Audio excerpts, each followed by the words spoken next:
Assalamualaikum warahmatullahi wabarakatuh. Yang terhormat kepada Ibu Feranita Sagala, STMT, selaku dosen pengampu mata kuliah Prinsip Rancangan Bangunan Hijau. Izinkan kami, kelompok 5 akan mempresentasikan hasil tugas kami, yaitu tentang daur dan siklus material yang berkelanjutan. Adapun anggota-anggota yang termasuk di dalam kelompok ini, yang pertama ada Nadila Fitri, Nurul Hidayati Fani, dan saya sendiri, Teddy Syaputra. Selanjutnya, analisa material berdasarkan Greenship tahun 2013. Terdapat 3 pokok pembahasan. Yang pertama, analisa material bangunan coffee shop Aruna Dine and Coffee yang akan dibawakan oleh anggota kelompok saya, Nadila Fitri. Pokok pembahasan kedua, analisa material berdasarkan penggunaan refrigeran, non-ODP, dan kayu bersertifikat yang akan dibawakan oleh saya sendiri, Teddy Syaputra. Selanjutnya, pokok pembahasan yang ketiga, analisa bangunan berdasarkan sertifikat material dan material regional yang akan dibawakan oleh anggota kelompok saya, Nurul Hidayati Fani.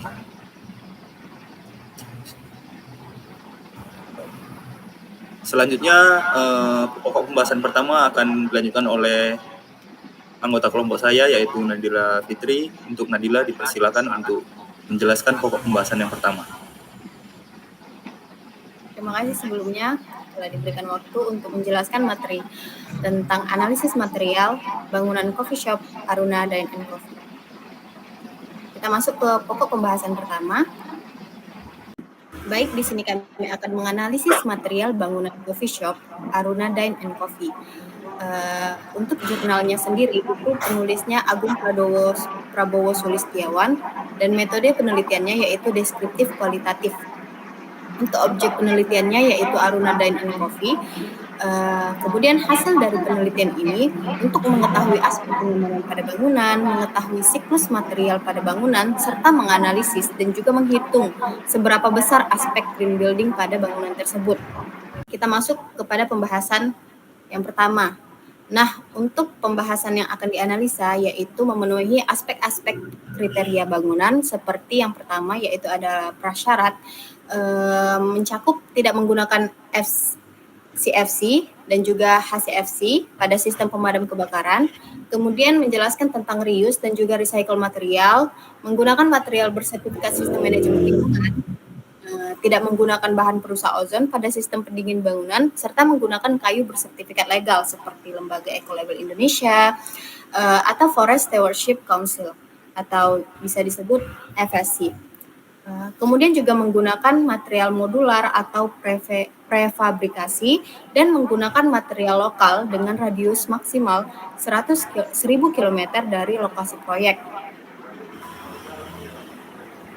Analisa material berdasarkan Greenship 2013. Nah, sebelum membahas tentang analisa material, green building atau Greenship sendiri itu juga dikenal sebagai konstruksi hijau atau bangunan berkelanjutan, mengarah pada struktur dan pemakaian proses yang bertanggung jawab terhadap lingkungan dan hemat sumber daya. Sepanjang siklus hidup, bangunan tersebut dari tempat sampai desain, konstruksi, operasi, perawatan, renovasi, dan juga peruntuhan. Untuk Cafe Aruna Dine and Coffee tidak memakai bahan yang dapat merusak ozon seperti tidak menggunakan AC dan menggunakan kulkas non-CFC. Kemudian aspek prasyarat dari green material untuk mewujudkan konsep green building itu sudah terpenuhi, yaitu tidak menggunakan AC, tidak menggunakan bahan-bahan perusak ozon lainnya. Kemudian banyaknya bukaan pada bangunan menciptakan sirkulasi udara yang baik dan sehat bagi pengunjungnya. Kita bisa lihat dari bangunan tersebut bahwa untuk sirkulasi udara dari bangunan tersebut bisa dikatakan sehat. Karena untuk sirkulasi udaranya sendiri itu langsung masuk dari luar bangunan menuju ke dalam bangunan melalui ventilasi-ventilasi yang ada pada bangunan tersebut. Kita masuk ke pembahasan tentang material research and cycle atau MRC, penggunaan gedung dan material. Tujuan menggunakan material bekas yaitu untuk mengurangi penggunaan bahan mentah yang baru, dapat mengurangi limbah dan pembuangan akhir, serta memperpanjang usia pemakaian suatu bahan material. Untuk tolak ukurnya yaitu menggunakan kembali material bekas baik dari bangunan lama maupun tempat lain berupa bahan struktur utama yaitu fasad, plafon, lantai, partisi, kusen, dan dinding. Kemudian untuk biaya totalnya ini setara minimal 20% dari biaya total material. Nah, untuk di sini mendapat poin 2. Kemudian kesimpulannya yaitu penggunaan gedung dan material sebagai salah satu aspek dari green material untuk mewujudkan green building sudah terpenuhi, yaitu mendapat 2 poin. Kemudian kita masuk ke material research and cycle, material ramah lingkungan. Tujuannya yaitu mengurangi jejak ekologi dari proses ekstraksi bahan mentah dan proses produksi material. Untuk tolak ukurnya yaitu menggunakan material yang memiliki sertifikat sistem manajemen lingkungan pada proses produksinya minimal bernilai 30% dari total biaya material. Sertifikat dinilai sah bila masih berlaku dalam rentang waktu proses pembelian dalam konstruksi berjalan. Nah, untuk di sini Cafe Aruna Dine and Coffee mendapat poin 1. Kemudian menggunakan material yang merupakan hasil dari proses daur ulang, minimal bernilai 5% dari total biaya material. Untuk material ini itu mendapat poin 1. Nah, kesimpulannya yaitu penggunaan gedung dan material sebagai salah satu aspek dari green material untuk mewujudkan green building sudah terpenuhi, yaitu mendapat 2 poin. Baik, selanjutnya kita masuk ke analisis. Nah, pada bangunan kafe ini materialnya tidak memiliki sertifikat sistem manajemen lingkungan pada proses produksinya. Namun, bangunan ini menggunakan material daur ulang yaitu kaca mobil bekas yang diterapkan pada selubung bangunan sebagai dinding. Nah, bisa kita lihat sendiri dan juga analisa bahwa bangunan kafe ini menggunakan kaca mobil bekas untuk bagian fasad luar bangunan tersebut. Kemudian kesimpulannya dari 3 tolak ukur di samping bangunan ini hanya menggunakan material dari proses daur ulang, sehingga poin yang didapat adalah 1 poin. Oke, untuk materi selanjutnya akan dibahas oleh Teddy Syaputra. Oke, baik, terima kasih untuk Dila. Selanjutnya pembahasan kedua akan saya jelaskan mengenai tentang analisis material berdasarkan penggunaan refrigeran non-ODP dan kayu bersertifikat. Pembahasan yang pertama yaitu penggunaan refrigeran tanpa ODP. Kita harus mengetahui dulu apa itu refrigeran. Refrigeran adalah fluida kerja yang digunakan pada siklus pendinginan dalam sistem penyedot udara serta pada pompa kalor. Refrigeran sangat diatur penggunaannya karena memiliki sifat yang beracun, mudah terbakar, serta beberapa jenis refrigeran yang sering digunakan juga berdampak besar terhadap penipisan ozon serta perubahan iklim. Oleh karena itu, penggunaan refrigeran ini sangat dibatasi dan harus memenuhi beberapa syarat nilai standarisasi ODP. Apa itu ODP? ODP, ozone depletion potensial, merupakan nilai yang menunjukkan potensi suatu jenis refrigeran terhadap kerusakan ozon. Dengan pertimbangan dalam dampak lingkungan, maka nilai ODP dan GWP ini sangat penting untuk diperhatikan pada pemilihan refrigeran. Sebaiknya refrigeran yang dipilih memiliki nilai ODP 0 dan GWP yang rendah. Sebaik apapun sistem tetap masih ada kebocoran dan juga adanya pembuangan limbah refrigeran yang dapat terbuang dan merusak lingkungan. Pada Aruna Dine and Coffee, penggunaan refrigeran ini memiliki tujuan, yaitu tujuannya menggunakan bahan yang tidak memiliki potensi merusak ozon. Tolak ukurnya tidak menggunakan bahan perusak ozon pada seluruh sistem pendinginan. Ini memiliki poin 2. Analisa pada kafe tersebut tidak menggunakan sistem pendingin ruangan maupun termasuk air conditioner atau AC. Sehingga bisa disimpulkan bahwa karena penggunaan ini tidak menggunakan AC, maka bangunan tersebut tidak memiliki potensi pengerusakan ozon. Dari sini kita dapat poin 2. Selanjutnya, pembahasan yang kedua yaitu penggunaan material kayu yang bersertifikat. Pertama-tama kita harus tahu dulu green material, yaitu material yang bersumber dari alam dan tidak mengandung zat-zat yang mengganggu kesehatan. Misalnya batu alam, kayu, bambu, tanah liat, dan lain-lainnya. Kita masuk ke teori dan data. Tujuannya yaitu menggunakan bahan baku kayu yang dapat dipertanggungjawabkan asal-usulnya untuk melindungi kelestarian hutan. Menggunakan bahan material kayu yang bersertifikat legal sesuai dengan peraturan pemerintah tentang asal kayu, seperti faktur angkutan kayu, olahan atau FAKU, sertifikat perusahaan, dan lain-lain. Dan sah terbebas dari perdagangan kayu ilegal serta 100% biaya total material kayu. Ini memiliki satu poin.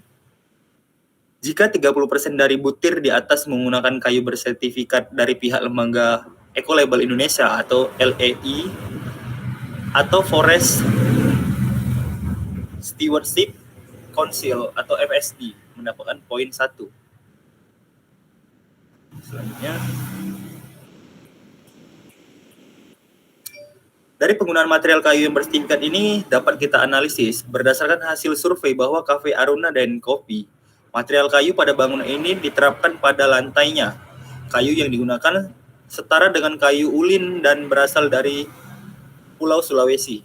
Menurut arsitek dari Aruna Dine & Coffee, sertifikat untuk kayu ini hanya sebatas surat legalitas dari pihak yang berwenang, yaitu kepolisian dan bea cukai. Sehingga dapat kita simpulkan bahwasannya kayu yang digunakan pada bangunan ini masih bersifat legal karena berdasarkan keterangan arsitek kayu ini telah memiliki izin dari kepolisian untuk dapat dikirim. Berdasarkan tolak ukur bangunan ini hanya mendapatkan 1 poin. Baik, pokok pembahasan ketiga akan dibawakan oleh anggota kelompok saya, Nurul Hidayati Pane. Untuk Nurul, dipersilakan untuk menjelaskan materi selanjutnya. Selanjutnya, materinya akan saya lanjutkan. Sebelumnya, terima kasih untuk Kak Adila dan Bang Teddy yang sudah membacakan materi sebelumnya. Di sini saya akan menjelaskan mengenai analisis bangunan berdasarkan sertifikat material dan material regional. Yang pertama adalah analisa material bersertifikat. Teori dan datanya ialah tujuannya yaitu untuk meningkatkan efisiensi dalam penggunaan material dan mengurangi sampah konstruksi. Tolak ukurnya yaitu desain yang menggunakan material modular atau prefabrikasi atau tidak termasuk equipment sebesar 30% dari total biaya material. Pada analisa ini mendapatkan poin 3. Analisa material bersertifikat, analisisnya yaitu pada struktur bangunan Aruna dan Cafe menggunakan scaffolding, yang mana material ini bersifat modular karena ukurannya sudah terfabrikasi. Lalu material ini digunakan pada seluruh struktur kafe. Kesimpulannya, berdasarkan tolak ukur bangunan ini mendapatkan 3 poin, karena menggunakan material modular atau prefabrikasi. Selanjutnya adalah material regional atau material setempat. Teori dan datanya yaitu tujuannya yaitu mengurangi jejak karbon dari moda transportasi untuk distribusi dan mendorong pertumbuhan ekonomi dalam negeri. Tolak ukurnya yaitu menggunakan material yang lokasi asal bahan baku utamanya dan pabrikasinya berada dalam radius 1000 km dari lokasi proyek. Minimal bernilai 50% dari total biaya material. Pada material regional ini mendapatkan poin 1, lalu menggunakan material yang lokasi asal bahan baku utama dan pabrikasinya berada dalam wilayah Republik Indonesia bernilai 80% dari total biaya material, dan ini mendapatkan poin 1. Material regional, analisisnya adalah pertama, kaca mobil. Pada bangunan Aruna dan Cafe ini, fasadnya menggunakan kaca mobil yang sumbernya berasal dari pengepul mobil bekas di dekat studio Akanoma yang terletak di Jalan Tipar Barat, Padalarang. Jaraknya dari Aruna dan Cafe sekitar 15 km. Lalu, kayunya bersumber berasal dari Pulau Sulawesi. Jaraknya dari Aruna dan Cafe kurang lebih 1.500 km. Kesimpulannya, Dua material tersebut masing-masing memenuhi tolak ukur dari kriteria ini. Pertama, kaca mobil sumbernya masih berada di dalam radius 1000 km dari lokasi proyek. Lalu, kayu sumbernya masih berasal dari dalam wilayah Republik Indonesia, sehingga bangunan ini mendapatkan 2 poin. Selanjutnya, berdasarkan analisis dan materi yang telah kami jabarkan sebelumnya, maka Aruna dan NKV ini memiliki penilaian sebagai berikut. Pertama, pada kategori refrigeran fundamental, KV ini memenuhi syarat 100%. Selanjutnya, pada penggunaan gedung dan material memiliki syarat 2 poin, dan KV ini telah memenuhinya. Lalu, pada kategori material ramah lingkungan memiliki syarat 3 poin, tetapi KV ini hanya memenuhi 1 poin saja, maka kurang sebanyak 33%. Lalu pada penggunaan refrigeran tanpa ODP memiliki syarat 2 poin dan KV ini berhasil memenuhinya. Lalu pada kategori kayu bersertifikat memiliki syarat 2 poin, tetapi KV ini hanya berhasil memenuhi 1 poin saja, maka kurang terpenuhi sebanyak 50%. Selanjutnya, pada kategori material prefabrikasi memiliki syarat 3 poin, dan KV ini berhasil memenuhinya. Lalu, pada kategori material regional, ini memiliki syarat 2 poin, dan KV ini berhasil memenuhinya. Maka, kesimpulannya, berdasarkan penilaian di atas, Aruna dan NKV mendapatkan nilai sebanyak 12 poin dari total 15 poin. Maka presentasinya mendapatkan nilai sebanyak 80% dari 100%. Yang artinya Aruna dan NKV ini sudah memenuhi syarat green building. Demikian hasil dari presentasi kami mengenai daur dan siklus material yang berkelanjutan. Semoga materi yang disampaikan bisa bermanfaat dan mudah dimengerti. Lebih dan kurang kami ucapkan terima kasih dan mohon maaf. Wabillahi taufiq wal hidayah. Wassalamualaikum warahmatullahi wabarakatuh.